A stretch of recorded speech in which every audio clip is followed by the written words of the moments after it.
Hello there! Last episode we learned all about the shining center of civilization on Amonkhet, the city of Naktamun. Go watch that episode if you haven't yet. With that out of the way, let's get back to our good pals the Gatewatch, having just left the plain of Kaladesh. Following Liliana's ether trail as she traversed the blind eternities to Amonkhet, the Gatewatch arrived on the plain to find endless desert and a blinding sandstorm in their faces. Off to a good start. Chandra melted the sand in the air around them to form a glass dome for shelter so that they could get their bearings. Nissa and Jace tried to figure out a way to guide them, but Jace couldn't detect any mines nearby, and Nissa's attempts to attune to the mana ley lines yielded little. It felt to her as though the pulse of the world was weak or dying, so nothing to go off of there. Although, it wasn't long before something big caught the group's attention, visible even through the sandstorm. Yeah, Bolas, or shall I say, the God Pharaoh, was clearly nothing if not subtle. Once the sandstorm cleared, the Gatewatch started to make their way towards the massive, very conspicuous horns on the horizon, when the sand dunes around them came alive. All of a sudden, hundreds of rotting limbs sprang forth from the sands below, as countless zombies unburied themselves, all of them mangled and desecrated from the sand and sun. Chandra, Nissa, and Gideon immediately went on the offensive, but as fast as they cut the zombies down, more of these mummified dead rose from the sand to replenish their numbers. Liliana took the opportunity to do what she does best and took control of as many of the zombies as possible without using the chain veil. Things seemed to be going well until, out of nowhere, Liliana was quickly and unceremoniously swallowed whole by a sandworm. And that worm wasn't the only one. As Liliana's control over the zombies was shattered and they turned hostile once again, 5 more sandworms made their appearance. Just stroke of luck after stroke of luck for the Gatewatch, huh? Despite freaking out over Liliana's apparent death, Jace managed to lure one worm away with an illusion, and Chandra incinerated another. But then, the worm that had swallowed Liliana began convulsing. Its chest then proceeded to cave inward, crumbling to dust, and out stepped Liliana, both her tattoos and the chain veil glowing with power. Her wounds then knit themselves back together, and she promptly collapsed. Well, another worm down at least. Or, actually not quite. Remember the Curse of Wandering? Well, that doesn't just apply to humanoids. The sandworm, still with the gaping hole in its chest, stirred, rose, and attacked, sending Jace and Chandra sprawling. Gideon and Nissa moved in to help, but Nissa was snatched up by another worm, as a newly undead one loomed over the unconscious Liliana. To Gideon, the situation was hopeless. No matter what he did, he couldn't save everyone. But then, all of a sudden, a massive glowing arrow pierced the body of the undead worm, turning it to ash in what seemed like an act of divine intervention. Well, in fact it was. The gods Oketra and Hazret had come to save the day. They made short work of the remaining worms, alive and undead, leaving the Gatewatch safe, and Gideon starstruck. You see, there were gods on his home plane of Theros, but those gods were cruel and vindictive, far above mortals. They literally live among the stars. But here, things were clearly different. It baffled Gideon. How could a world created by an ancient evil dragon also be home to the divine? As good a question as that was, there was no time to dwell on it. The Gatewatch gathered their strength and recuperated enough to finish their trek to the horns, revealing, of course, Naktamun. Jace and Nissa worked together to cast a spell to open a hole in the Hekma, large enough for them to get through, which resulted in them being accosted by an angry vizier. Now that they were in the city proper, however, Jace was able to do some telepathic mind shenanigans to convince the vizier to take them to a man named Temmet, who Jace gleaned to be an authority figure. Temmet, it turns out, was one of Oketra's viziers, who worked as a supervisor for many other viziers. Oddly, for being in such a position of power, he was very young, the Gatewatch noted. Probably not older than 16. Odder still, whenever the so-called God Pharaoh was brought up in conversation, Temmet would say, "May his return come quickly," with the expected response being, "And may we be found worthy." It became very clear to the Gatewatch that the citizens of Naktamun had no idea who or what Bolas really was. Anyway, Temmet brought the group to Oketra, believing that she would know what to do with these strange outsiders. Now meeting the god face to face, Gideon was struck to his core. He instantly felt a divine connection, unlike anything he had ever felt before, even back on Theros, where, when he was a teenager, he was invited by the sun god to become his champion. Oketra immediately claimed Gideon as one of her own, even calling him by his original name, Kithian Yora. You see, when Gideon had first planeswalked, very shortly after the whole sun god's champion business, he had landed on Bont on the plane of Alara. There, they couldn't pronounce his name right, and the name Gideon Jura just kinda stuck. But he hadn't heard his true name since he left Theros. Having been allowed to remain in the city by Oketra, the Gatewatch were given a place to stay and plenty of mummy servants to cater to their whims, which naturally thrilled Liliana.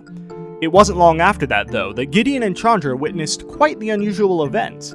They saw a woman running through the streets, screaming, "The gods are a lie! The hours are a lie! Free yourselves! The return will bring only ruin and devastation." Chandra wanted to help this woman, cause, she's a freedom fighter.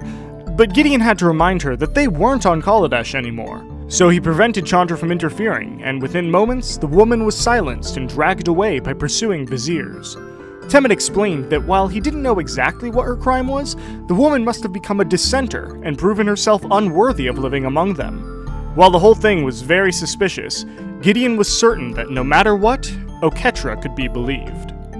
From this point, our little group splits up. Chandra and Nissa, Jace and Liliana, and Gideon alone, each with their own goals to pursue. As they had learned, Bolas wasn't here, but he was coming, so they had to make use of what time they had. Starting with Nissa, she awoke the following night from a horrifying dream in which the soul of Amonkhet communed with her. It was in pain. It expressed anguish and guilt, and it begged Nissa for help. Nissa decided to go on a walk to clear her head, and Chandra tagged along. She tried to comfort Nissa and expressed her feelings of friendship, which Nissa affirmed. Just friendship, guys. Nothing more than that, just friends. Just friends. Anyway, wanting to find some more answers about what was really going on with this plane, the pair made their way to the Temple of Ronis and met with the Vizier Hapatra, one of the oldest people on Amonkhet, although even she seemed to be only in her mid-30s. Hapatra informed the Planeswalkers that the God Pharaoh was expected to return in mere days, and she explained that the hours were imminent. She recommended the duo convene with Kefnet, as he might have more answers for them. After leaving Hapatra, Chandra thought about what she had said about the hours, and wondered how that tied back to what the woman from yesterday had yelled, about how the hours were a lie. Deciding it would be good to speak with the woman herself, Nissa tried to detect the woman's essence via the mana ley lines, and while she struggled to determine her exact location, Nissa was able to tell that she was still alive, and was conveniently somewhere nearby Ronis' monument. So the duo decided to seek her out, to see if they could get some more information. Making their way to the backside of the monument, they came upon an alleyway, and in it discovered a series of strange sarcophagi propped up against the wall. But what really caught Nissa's eye was the runes. Hieroglyphs depicting a story of a family spread over generations, the old, cane-wielding figures seeming anachronistic for what they'd seen of Naktamun thus far. Above that were depictions of the 8 animal-headed gods. Wait, 8? Further still, Nissa realized that Bolas' signature horns, which were carved above all of this, were different. They were new, weathered, but without the ancient grit of every other glyph. All of this, combined with last night's dream, led Nissa to a horrifying revelation. Nicol Bolas didn't create this world. He had taken it over, corrupted it from whatever it had been into a warped perversion of itself. Amonkhet wasn't just dying, it had been killed. After an encounter with Oketra, who had requested that the Planeswalkers leave the sarcophagi alone, Nissa was more certain than ever that she needed to get to the bottom of this. Nissa tried talking to Oketra, who conveyed to her that she had no memory of before. Before what, though, Oketra didn't know. So, there were clearly 3 forgotten gods, and 5 altered memories. Leaving Chandra back at their safe house, Nissa proceeded alone to the Temple of Kefnet, seeking an audience. Forcing her way past one of Kefnet's viziers, Nissa made her way into the monument, apparently beginning what must have been the Trial of Knowledge. Suddenly, she was surrounded by visions, illusions, nightmares. Completely disoriented, Nissa forced herself to stop reacting to what she was seeing and simply think. Realizing that it was magic that surrounded her, Nissa pushed at a gap in the illusions and managed to break through. Now that she was free from its grasp, however, Nissa allowed the magic to encompass her freely and let it show her what it could. And so, Nissa witnessed. She saw a winged snake squeezing a world apart in its coils. She saw 8 shining stars with a line of darkness encircling them. As 3 of the stars were snuffed out, the remaining 5 moved into alignments with the shadowy line, forming the shape of a pair of horns. The scene shifted, and she saw countless mummies digging away in a massive pit, hauling cartloads of strange blue ore into the city. The scenes shifted faster. She saw a golden disc that looked like the sun merge with a stone tablet covered in sigils before crumbling away into nothing. She saw a fizzled torch, a broken clock with a blank face, a mummy with a backwards head, a split tree, a shattered shield. She saw a falling dragon, metallic blue giants stomping through streets, a world consumed in a flash. Man, I love foreshadowing, don't you? Anyway, just as Nissa was confronted by an angel that reminded her of Emrakul, who urged Nissa to take control of her destiny, these visions were brought to an abrupt halt when Kefnet pulled Nissa out of them, furious that someone would make a mockery of his trial. Kefnet claimed to have the answers that Nissa sought, but she hadn't actually completed his trial. She had broken her way out of it. She wasn't worthy of Kefnet's gifts. Kefnet, through with Nissa, began to will her to physically break apart, and she began to fade from existence. It seemed like Nissa was doomed. However, gods in the magic multiverse are interesting things. For all intents and purposes, they are physical manifestations of the plane itself, and, in turn, are tied to the plane's mana ley lines. Not just that, they are part of the ley lines, made of them. Nissa, as we know, can manipulate ley lines. Therefore, she could manipulate the gods. In mere seconds, desperate as her life force unraveled, Nissa wove together a spell to add a new fiber of mana to the web that made up Kefnet. It was sloppy, but it was enough, and Kefnet let Nissa go, under the impression that she had passed his trial. So, let's move on to Liliana and Jace. I mentioned at the end of the Ether Revolt story that Amonkhet was home to the 3rd demon that laid claim to Liliana's soul. Besides going after Bolas, killing Razaketh was her primary motivation, although she hadn't told the rest of the Gatewatch that. But unlike with Kothafed and Grizzlebrand, the 2 demons she had already killed, she was completely uncertain whether or not she could catch Razaketh by surprise. The Chain Veil alone might not be enough this time, so it was time for Liliana to make use of her Gatewatch minions. Liliana had sent out a couple of shades to perform some reconnaissance, and one had discovered something related to Razaketh's location. Accompanied by Jace, Liliana followed the shade to some sort of strange building that didn't seem open to the public. Indeed, there were inscriptions of Razaketh's name on the walls, so they were definitely in the right place. In the building, Jace and Liliana discovered the location in which the Anointed were created. Here, freshly dead corpses were preserved and wrapped in cloth by Anointed servants, and it became clear from their observation that the innate savageness of the zombies was being kept under control by cartouches that were attached to the mummies' chests. It isn't made quite clear in the stories, but it seems implied to me that this control magic was attached to or provided by Razaketh somehow. Anyway, making their way further inside, Liliana discovered a massive carving of her demon, with an unsettling inscription about how Razaketh resides in the gates to the afterlife, waiting to cull the unworthy who remain. Jace now realized what Liliana had been looking for, and while he was upset that Liliana hadn't told him, he knew that the rest of the Gatewatch would react much more negatively. All of a sudden, the eyes of the Razaketh carving began to glow, and the mummies all around stopped what they were doing and turned towards Liliana, whispering her name. Razaketh definitely knew she was here, and he was trying to take hold of her soul, as per their contract. The Chain Veil was the only thing protecting her. Liliana tried to take control of the encroaching horde of Anointed, but thanks to the cartouches, she found herself unable. The mummies were all around the duo now, grasping and pulling with their bandaged limbs. Just as Liliana was about to resort to using the Chain Veil, the mummy attack halted, and they shuffled aside to let someone through. It was Temmet. Obviously, being the only city on the plain, Naktamun doesn't receive outside visitors.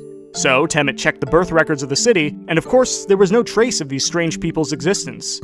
Temmet wanted answers. Despite already being in trouble, Liliana managed to make everything worse with her sass, as she had a tendency to do, by blaspheming the God Pharaoh to Temmet's face, claiming, admittedly truthfully, to have met him. Enraged, Temmet commanded the Anointed to tighten their hold on Liliana, strangling her, when all of a sudden, they stopped. While Jace couldn't do anything to the zombies themselves, now that Temmet was here, Jace managed to temporarily take control of his mind, and by proxy take control of the Anointed, although he couldn't keep it up for long. That allowed for Jace and Liliana's escape, leaving Temmet in an unconscious heap behind them, but Jace didn't have time to wipe Temmet's mind. It wouldn't be long before he awoke, and he would remember what happened. They had to find their friends, and fast. On now to Gideon, who has perhaps the most unique journey of all. Having been accepted by Oketra, Gideon was invited by her to complete the trials. It was an opportune time too, as one crop, the Ta crop, had just lost a member. Gideon was introduced to his new crop mates, including Jeru, who was seemingly the crop's de facto leader. The Ta crop had just completed the third trial, the Trial of Strength, and was about to undertake Bantu's trial, the Trial of Ambition. The Ta crop was actually unique in that, unlike most crops, they hadn't actually lost any members in the trials thus far, save one, whom Gideon was replacing. A woman named Samut. It turns out, she was the dissenter whom Gideon had seen running through the streets the previous day. In becoming a dissenter, she had, of course, been ejected from her crop. The loss of Samut clearly pained Jeru, as the two were practically siblings. But it wasn't time to dwell. The Trial of Ambition was upon them, and this was a night for celebration and feasting in preparation. The following day, the Ta crop, now with Gideon, began the Trial of Ambition. The viziers explained that to complete the trial, the initiates simply had to progress upwards through Bantu's monument until they reached the top, where Bantu herself would be waiting. However, it quickly became apparent that it wouldn't be nearly that easy. In the first room, one initiate had to turn a submerged crank to lower a drawbridge, but after the rest of the crop had passed over, the water turned to acid, horrifyingly killing the initiate. One room after another, someone had to be sacrificed for the rest of the crop to get through. This effectively culled the weakest initiates in increasingly horrific ways, including being eaten by an Ammit, a crocodile demon, and being devoured alive by flesh-eating scarabs. Gideon was horrified by each death, and always wanted to go back to save the victims, but Jeru insisted that they had to do what they had to do. He was getting increasingly frustrated with Gideon's heroics, and insisted that those who lost their lives would be rewarded in the afterlife for their glorious deaths. To Gideon, the deaths felt anything but glorious. By the time they reached Bantu, only 9 of the initial 20 crop members remained. It was then that they were presented with their final challenge. To complete the trial, each initiate would have to present a human heart to Bantu as a toll.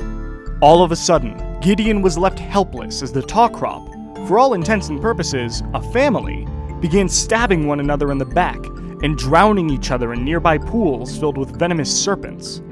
After 4 other initiates had claimed their companions' hearts, Gideon was left alone, enraged and horrified. He challenged Bantu to take his own heart if she really needed a toll, but Bantu ultimately banished Gideon from her temple, sneering at his naivete toward their ways, as well as his hubris and shallow sense of justice. As Gideon left, he saw a stream of Anointed carrying the bodies of his fallen cropmates away from the temple, and he realized with horror that the Anointed must all be fallen initiates themselves. It was a cycle, fueling itself, structured with the intent to churn out bodies. But to what end? For the rest of the remnants of the Ta crop, the Trial of Zeal was now approaching. In anticipation, Jeru had someone he needed to talk to. Disguised as one of the Anointed, he had a secret meeting with Samut, the dissenter, his former cropmate. She had evaded the viziers who were after her, and had spent the last couple of days moving from hiding place to hiding place, lurking in the shadows. Samut had learned about the truth of the God Pharaoh from some forgotten hieroglyphs deep within Bantu's monument, and she wanted nothing more than to convince Jeru that what she said was true. She pleaded with him not to participate in the Trial of Zeal, not to let himself be sacrificed and die for nothing. But Jeru had been training all of his life for this. A glorified death was all he wanted, but Samut just didn't want her friend to die. Seeing no other options, Samut decided to sneak her way to Hazaret's monument to try and plead her case with the god herself. Hazaret accepted this audience, and, sensing the fiery truth Samut had in her heart, let her speak despite her blasphemy. But Samut's words clearly weren't enough. She tried to convince Hazaret that she might not be seeing the full truth, encouraging her to remember a time before the God Pharaoh. In response, however, Hazaret stoically commanded her temple's anointed to seize the dissenter and take her away. Samut was then taken to and shoved inside a sarcophagus against her will.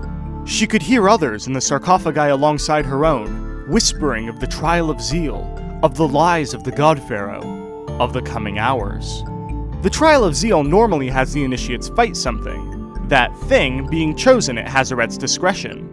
This time, it was expected to be the remaining dissenters, to be culled before the return of the God Pharaoh. So while Samut expected to be taken to the Trial of Zeal, she found herself unexpectedly rescued by the Gatewatch. Having reconvened, the Gatewatch saw few possible courses of action, and so decided that freeing the dissenter and working with her would be the best move. So Nissa tracked Samut via the ley lines, and they freed her from her prison of stone. Each member of the Gatewatch shared with Samut and each other what they had each learned over the past couple of days. Jace told Samut that the God Pharaoh was a dragon from another world. Nissa brought up that there used to be 8 gods. Gideon brought up that the Trial of Ambition was set up to kill a lot of initiates. Liliana brought up that her 3rd demon was here, and oh boy, did that make things messy. But Samut insisted that they didn't have time to argue. They needed to get to the Trial of Zeal and save Jeru. She truly believed that he was the only person who could convince the gods to see the truth. Incidentally, getting to the trial was made very easy, as just then, Hazaret appeared, putting some sort of mass sleep spell over the Gatewatch and the dissenters. They awoke in an arena, each with a cartouche of control around their neck. At the far end of this arena stood Hazaret, alongside the 4 other gods. The final Trial of Zeal was about to begin. The initiates were indeed tasked with killing the dissenters, which now included the Gatewatch themselves. As the trial began, Hazaret cast a spell over everyone in the arena, inciting them all with a zealous fury and an urge to battle. Thanks to the cartouches, the Gatewatch found themselves unable to use their magic, and while some handled it better than others, looking at you, Jace, it didn't really matter to Samut. She just needed to keep Jeru alive. After a very brief confrontation, the two began to fight side by side, each protecting the other. During this dance of blades and fists, Jeru began praying aloud, begging Hazaret to forgive Samut for her transgressions. And the god indeed heard this prayer. Before long, Jeru was the only one of the 4 initiates left standing. The Gatewatch had luckily all survived too, and as Hazaret's magic faded, they felt their own magic coming back to them. Hazaret then beckoned Samut and Jeru to approach. She offered the gift of a glorified death to both the initiate and the dissenter, and while Samut naturally refused, Jeru insisted that this is what he wanted. But Samut wasn't going to let that happen, and neither was Gideon. Jeru kneeled, and as Hazaret struck down with her spear, Samut tackled Jeru out of the way as Gideon blocked the spear with his invulnerability magic. This shattered Jeru. He was furious, broken, lost. But at that moment, it didn't matter. The time had come, and it was then that the 2nd sun reached the apex of the horned monument, and a deafening signal horn blasted throughout Naktamun. The hours had begun. Bolas was coming. Thank you so much for watching this video. I worked really hard on this one, and I'm happy with how it came out, so I really hope you enjoyed it. I tried to keep things concise with this episode, but like with Ether Revolt, I had a little trouble doing that. But I wasn't so worried about it because all the comments I saw seemed to favor the more detailed approach. But do let me know if it's ever too much, like, okay, a little long-winded now, tone it down. As always, I'd love to hear what you think in the comments below, be it about that or whatever else you like. I always enjoy reading your feedback. I've also gotten a few private emails of encouragement from people, and I wanted to say I've seen them, and I appreciate it, even if I don't respond. I'm just really bad at responding to that kind of thing. Anyway, I'd appreciate it if you liked, commented, shared, subscribed, pressed the notification bell, yada yada yada. Join me next time for Hour of Devastation, where things get a little buck wild.